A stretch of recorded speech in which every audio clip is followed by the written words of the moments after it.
لما خلق الله تعالى جبريل عليه السلام بعد إسرافيل عليه السلام ب500 عام، خلقه في أحسن صورة وأجمل هيئة، فنظر جبريل عليه السلام إلى صورته وقال: يا ربي، هل خلقت أحدا أجمل مني؟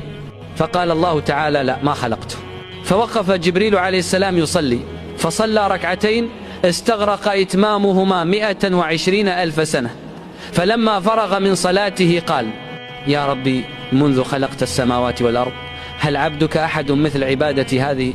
فقال الله تعالى: يا جبريل، لقد أحسنت العبادة، ولم يعبدني أحد بمثل عبادتك هذه، ولكن سيكون في آخر الزمان عبد من أمة حبيبي محمد صلى الله عليه وسلم يصلي ركعتين في بضع دقائق مليئتين بالنقص والتقصير وبالخطأ والسهو وبشتى الخواطر، ومع ذلك فإن ركعتيه هاتين تكونان عندي أحب وأعظم قبولا من صلاتك التي استغرقت فيها 120,000 سنة.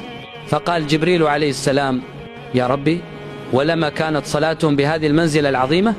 فقال الله تعالى: لأنهم ضعفاء محتاجون إلى رحمتي، ستكون لهم هموم الدنيا ومشاق المعيشة والأمراض والآلام، ومع ذلك يعبدونني وهم يجاهدون أنفسهم ويقاومون الشيطان ويصبرون على عداوة الأعداء، يأتونني بعد صراع مع شهواتهم وبعد مجاهدة لهوى النفس غير مغترين بوساوس الشيطان، فيقولون: الله أكبر، أما أنت فلا عدو لك ولا نفس تنازعك ولا دنيا تشغل.